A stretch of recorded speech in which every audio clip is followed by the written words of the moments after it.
Hola chicos, bienvenidos a sus clases virtuales con el profesor Jan. Hoy es un hermoso día para aprender. Y el tema del día de hoy es la cultura egipcia. Acompáñenme. Muy bien, vamos a empezar con la clase del día de hoy. El tema es Egipto. Sí, vamos a empezar a estudiar las primeras culturas del mundo. Y Egipto es una de las más importantes. Muy bien, vamos a empezar con su ubicación. Egipto se ubica en la zona norte de África, como puedes observar en el mapa. Y la cultura se va a asentar en las orillas del río Nilo. Recuerda que este río es muy importante y uno de los más largos del mundo, el segundo más largo del mundo. Aquí tú puedes ver el gran recorrido del río Nilo, que va a desembocar, o sea que va a terminar en el mar Mediterráneo. Un mar que lo van a compartir Europa, Asia y África. Este río Nilo es muy importante para la cultura. ¿Por qué, te preguntarás tú? Debido a que cuando el río crece, cuando el río se desborda, va a llenar de nutrientes la tierra, los valles, y esto hará posible generar agricultura. Es por ello que inteligentemente los egipcios se asentaron alrededor del río Nilo. Para poder analizar mejor su historia, la dividiremos por etapas. Es así que tenemos 5 periodos: el predinástico, el imperio antiguo, el imperio medio, el nuevo y el de dominación extranjera. Empecemos por el predinástico. En un inicio, solamente existían pequeñas provincias a lo largo del río Nilo. Estas provincias eran llamadas nomos, hasta que finalmente un rey llamado Narmer decidió unificar todas las provincias. Hay que tener en consideración que va a haber una pequeña división. Todas las provincias que estén más cerca a la desembocadura del río Nilo se les va a denominar el Bajo Egipto. Mientras tanto, todas las provincias que estén más alejadas de la desembocadura del río Nilo van a ser considerados parte del Alto Egipto. Narmer va a juntar todas las provincias y va a formar el Gran Imperio Egipcio. Como dato adicional, el rey Narmer en algunas ocasiones también es conocido con el nombre de Menes, y cuando ya haya logrado unificar el Alto y el Bajo Egipto, va a establecer su capital. La capital de este gran imperio va a ser Menfis, que como tú puedes observar se encuentra en el Bajo Egipto. Y esta va a ser la primera capital, ya que la capital se va a mover de acuerdo al periodo en el cual nos ubicamos. Muy bien, ahora hablemos de la segunda etapa, el segundo periodo, que es el Imperio Antiguo. Durante este periodo, la persona más importante y que va a concentrar todo el poder va a ser el faraón, que es la máxima autoridad política y religiosa. Menfis va a seguir siendo la capital y se va a dar inicio a la construcción de unos grandes monumentos considerados hasta el día de hoy como maravillas del mundo. Estamos hablando de las famosas pirámides de Giza, que son 3: Micerino, Kefren y Keops. Y si bien Kefren puede parecer la más alta, pues déjame decirte que la más alta de las 3 en realidad es Keops, solamente que Kefren fue construido en una superficie un poco más alta, pero la más grande de estas 3, como ya te había dicho, es Keops. Lamentablemente este segundo periodo va a caer en una grave crisis debido a que los gobernadores de muchas provincias empezaron a sublevarse en contra del faraón. Esta crisis va a durar aproximadamente 150 años, hasta que finalmente los faraones van a retomar el poder, dando así inicio al tercer periodo, el Imperio Medio. Y ahora se va a cambiar la capital, ya no va a ser Menfis, ahora en este tercer periodo la capital va a ser Tebas, en el Alto Egipto. En este periodo se va a desarrollar el arte, la religión, la literatura y muchas otras expresiones artísticas. Hay que destacar que en la religión el dios principal era el dios Amón, y a pesar de que había un gran desarrollo de la agricultura y el comercio, pues lamentablemente los egipcios se van a ver invadidos por una tribu que viene desde Asia. Estamos hablando de los Hicsos. Y con esta invasión se va a dar por culminado el Imperio Medio. Pero no te sientas mal por los egipcios, ya que los Hicsos aportaron mucho a la civilización egipcia. Trajeron los caballos consigo y les enseñaron a utilizarlos en la guerra. Asimismo, los Hicsos fabricaron carruajes jalados por caballos y que van a ser muy útiles y van a ser muy utilizados por los egipcios en sus diversas batallas y conflictos que vayan a tener. Así que si bien fue una invasión, también aportaron esta cultura. Los Hicsos permanecerán cerca de 200 años aproximadamente hasta que finalmente van a ser expulsados de Egipto.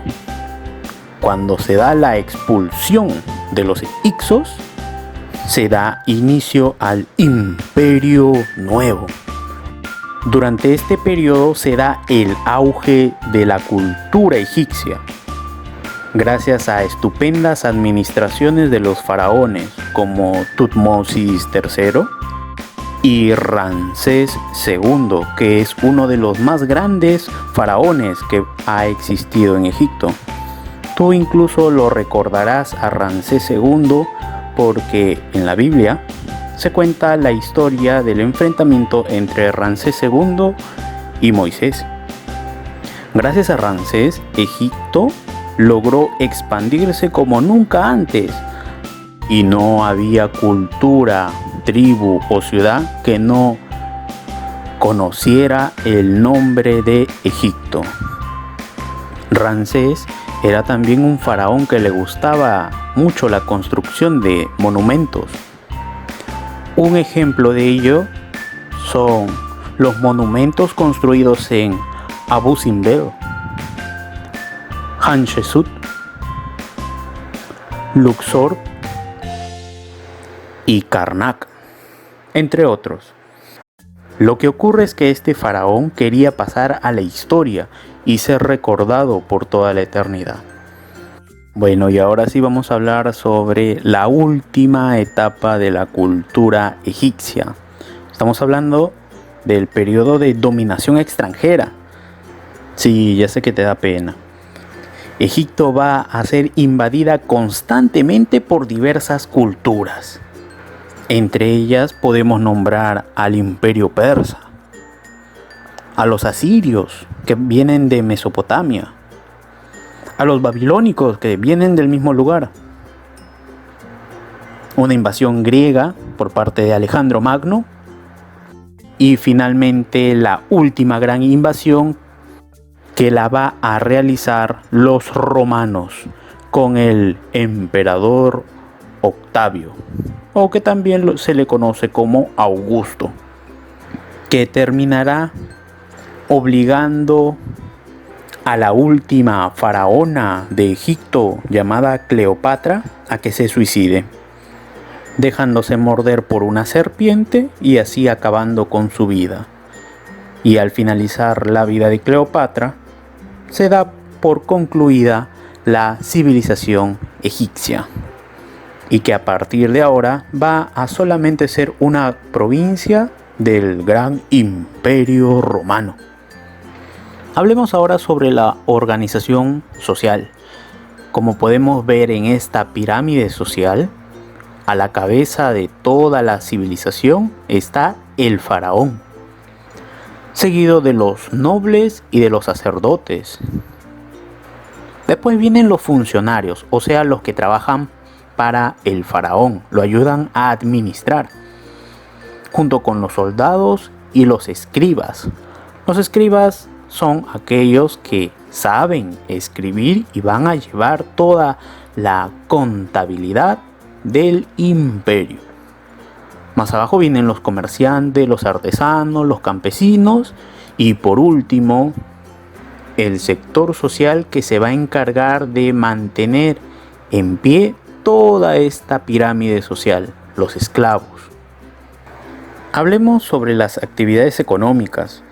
Egipto va a destacar en el campo de la agricultura. Recuerda que te dije que los egipcios aprovechaban cuando se desbordaba el río Nilo. Es por ello que va a ser una civilización muy agrícola. Y entre los principales productos que ellos van a sembrar y cosechar, vamos a tener al cereal y al trigo. También eran expertos en el manejo del oro. A esto se le llama alfarería. Y un ejemplo de ello son las decoraciones que hacen en base a oro en los sarcófagos de las momias y de los faraones. Otra actividad en la que van a destacar va a ser el comercio, en la cual van a intercambiar textiles, cereales y entre uno de ellos un material que va a ser muy importante para la civilización egipcia y del mundo entero. Estamos hablando del papiro, que es un material que va a servir de soporte para poder escribir o dibujar, que incluso es más resistente que el papel actual, ya que va a durar miles y miles de años. Y a través de ellos vamos a poder conocer las costumbres, tradiciones de los egipcios. Hablemos ahora sobre las creencias egipcias. Los egipcios eran politeístas, o sea que adoraban a muchos dioses. Y entre los más importantes tenemos a Ra, a Atón, Amón, Horus, etc. Y el faraón siempre se identificaba con un dios, el dios Horus. Y si te das cuenta, estos dioses en algunos casos van a tener cuerpo humano, pero rostro de animal. Los egipcios también eran unos capos en la ciencia, específicamente en la matemática. Si no, ¿cómo crees que construyeron esas grandes pirámides? Les gustaban las fracciones, las ecuaciones de primer, segundo grado y todos esos números que a ti no te gustan estudiar. También eran muy buenos en el campo de la medicina, ya que estudiaban el cuerpo humano. Si no, ¿cómo crees que hicieron las momias? Que podían hacer que los cuerpos se quedara fresco por años y años y años y no se pudriera. Es gracias al avanzado conocimiento en la anatomía humana. Seguramente has visto tu película de la momia. Ahí tú puedes ver un ejemplo de ello. A los egipcios también les gustaba la astronomía, que es el estudio de las estrellas en el firmamento. Ellos hicieron la distinción entre el día y la noche. Establecieron los puntos cardinales y también dividieron el año en 365 días. Hablemos ahora un poco sobre la escritura. Los egipcios utilizaron 3 tipos de escritura. La primera, la jeroglífica. La segunda, la hierática. Y la tercera, la demónica. Pero de entre todas era más utilizada la jeroglífica. Las otras dos, la segunda la utilizaban más que todo los sacerdotes y la última la utilizaba la población que no era tan importante para esta época. Pero de seguro tú te preguntarás, ¿cómo es que se puede entender esta escritura? Ya que tú solamente ves rayitas y un par de dibujitos por ahí. Pues para la traducción debemos agradecer a este señor que se llama Jean-François Champollion, que es un francés que va a descubrir una piedra que va a ser muy importante, la famosa piedra de Rosetta. La importancia de esta piedra es que en ella hay un escrito en jeroglífico, pero debajo de ello hay esta misma escritura, pero en griego. Y ya pues, simplemente se hace la traducción del griego y ya vamos a poder tener un traductor del jeroglífico. Es por ello que sabemos hoy leer el jeroglífico, gracias a esta maravillosa piedra. Si no, hasta el día de hoy seguiríamos preguntándonos qué es lo que significa cada dibujo o rayita del escrito jeroglífico.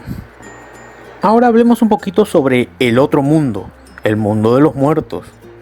Recuerda que el principal dios de la muerte es el dios Anubis, que cuando una persona muere, pues se lo llevan al otro mundo y te van a juzgar de acuerdo a tus acciones.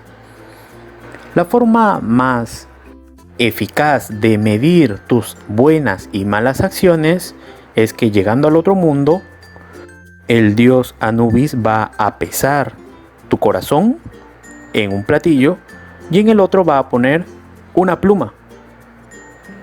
Si tu corazón pesa más que la pluma, te vas al infierno. Pero si tu corazón pesa menos que una pluma, pues vas a tú poder acceder al paraíso. Lo que sucede es que tus malas acciones van a generar un peso en tu corazón. Pero si tú solamente realizas buenas acciones, tu corazón no va a pesar nada. Por lo tanto, vas a ser recompensado. Y así de esta manera tú vas a vivir eternamente. Qué miedo, ¿no? Imagínate, ¿cuánto pesará tu corazón? Ahora hablemos sobre la vida diaria. Existen dos tipos de vida, en la ciudad y en el campo.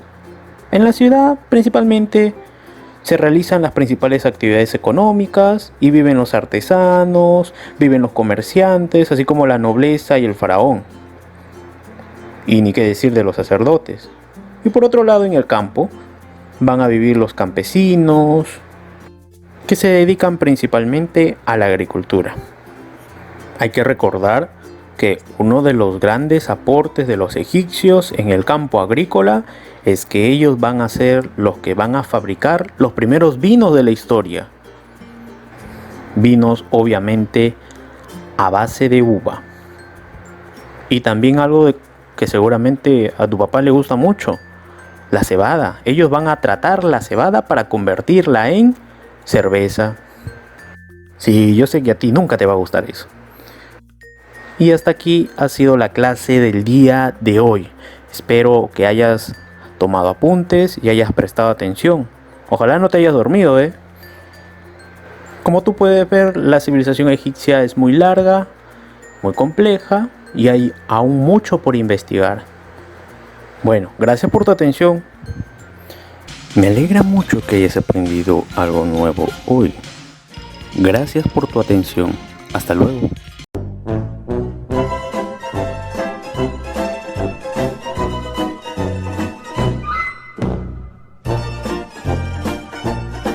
Besitos, besitos, chao, chao. Yeah!